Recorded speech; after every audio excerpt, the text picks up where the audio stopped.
Dear Mr. Verhofstadt, I have seen your both your contributions to your Facebook site called Building a New Europe. And I have also read the document you referred to, the draft report on possible evolutions of and adjustments to the current institutional setup of the European Union. Both very interesting, although I have to admit that I didn't understand everything from the report because it refers to articles in law and it uses some jargon. But the overall, I agree with many things in the report and in your Facebook contribution. Still, I have some questions about it. For example, of Article 28 about the energy union. If I understand it right, the energy union makes the European Union responsible for everything dealing with energy in the European Union. If I understand it right, an individual country which has oil or gas or hydroelectric power in abundance has no longer the right to decide itself how much it's going to produce, whether it's going to produce it, and to whom it will sell these energy sources to. I think that this goes much too far. The European Union should not have this much power.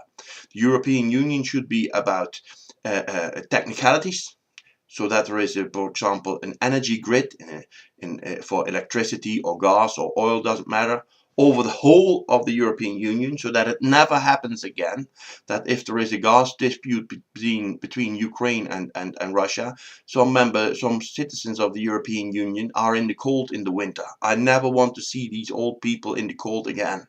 So for that, we have the European Union, and there you should have power and means to have an energy union. And the second thing we should have an energy union for is to protect ourselves against the blackmail of Putin or Gulf states who have energy, sell it to us, try to blackmail us or create divisions with it. That should also stop. We should bundle our power to have a counterpower against these attempts. But for the rest, I don't see any reasons that Europe should have more power. Maybe that is not your intention, but then I would like to ask you to make that Article 28 more clear. Secondly, the right to initiative for European Parliament. You speak about the right of initiative for European Parliament. Then I really ask myself, how far should that go? We are a union, we are not a country. The European Union is not a country.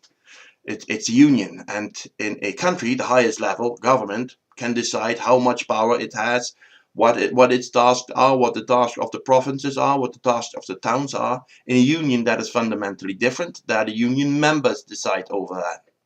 And if you give the European Parliament the right to initiative, it could draw powers to itself without the consent of the member states. In theory, that would be possible.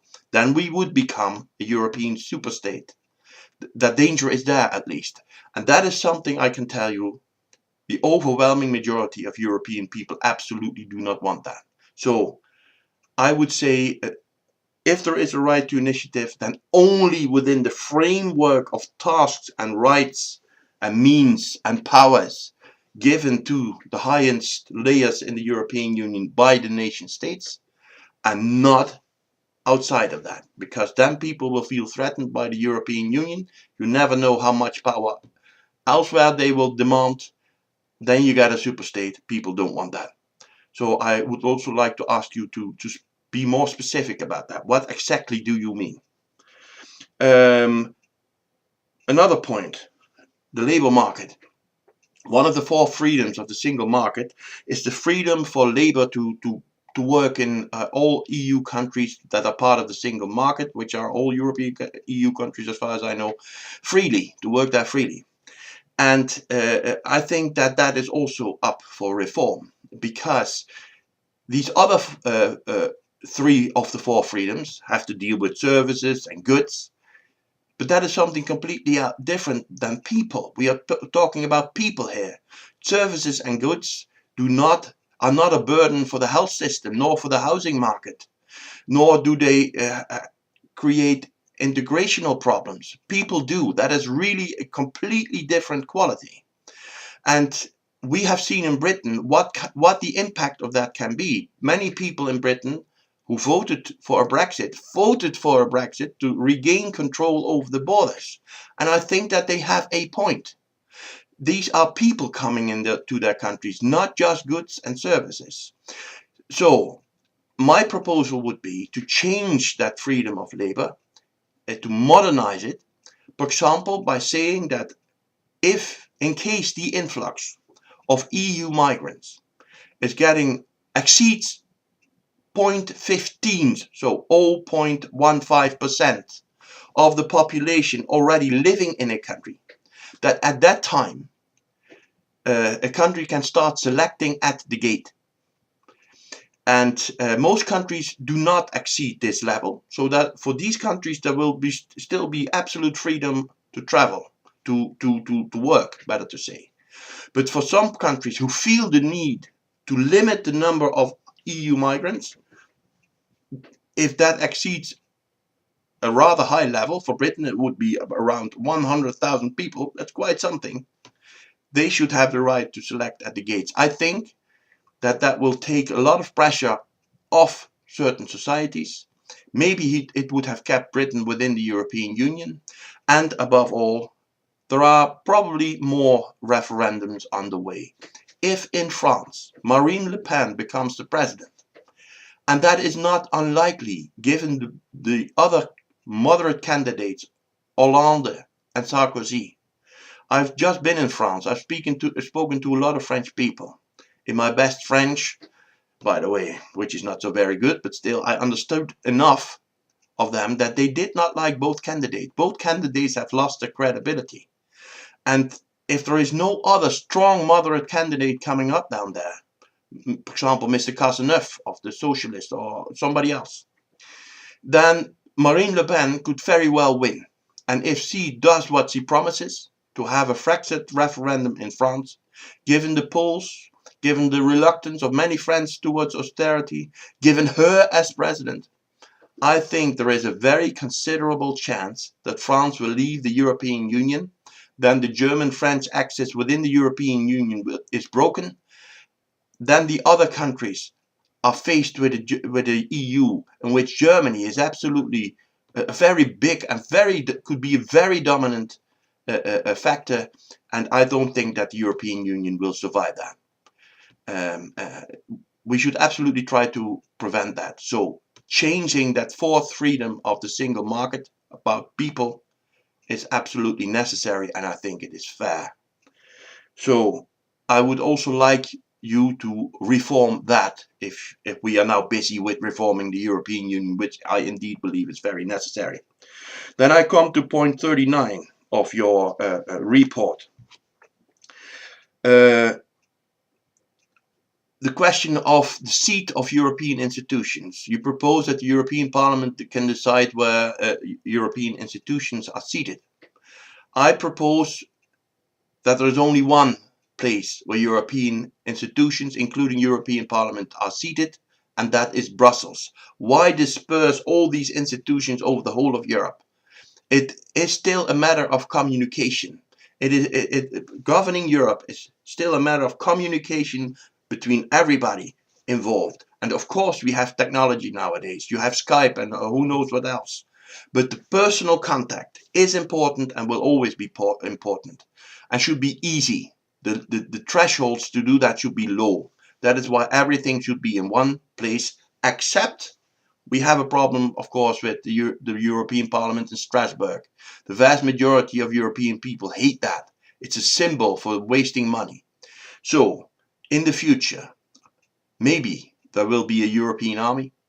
Let's have the European military institutions in Strasbourg in exchange for the fact that only Brussels becomes the seat for the European Parliament. That will deliver a lot of work to Strasbourg.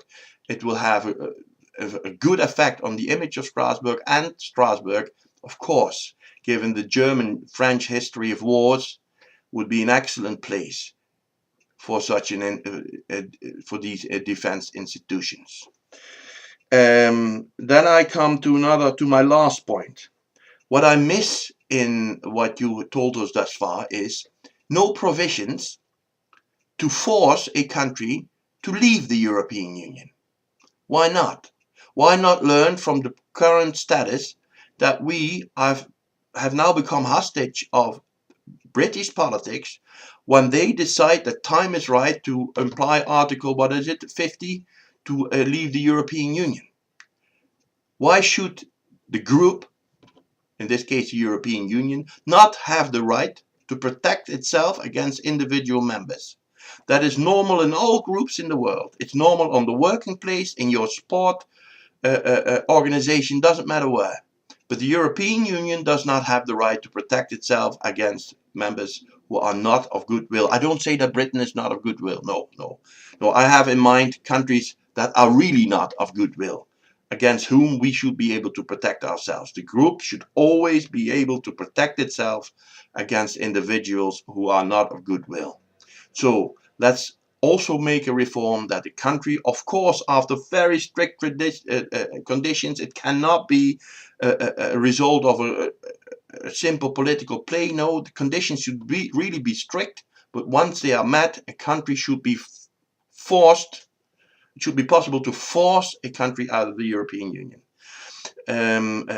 But further, for the rest, I think that you are on the good way. I want to compliment you with the fact that you really try to do something, that you really think about these issues together with others, that you really try to learn what went wrong and to make our union stronger. Because I think, Mr. Verhofstadt, that we both share the absolute awareness that our beloved continent should never return to the structure it has had for basically 2,000 years. Everybody for himself, God for all of us, and the right of the strongest. I call that the zero-level order. An order you always have, even if you do nothing to create such an order. It's the law of the jungle. That zero-level order brought our continent a lot of tears. We should bring our continent to a higher level order. And we do that based on treaties and rules and powers to keep that treaties functioning, to take care that everybody respects them, to take care that the group is protected against individuals who no longer want to obey the rules. That is the Europe we need, and I see that you try to establish that, and I fully support that. I wish you a lot of success. Thank you.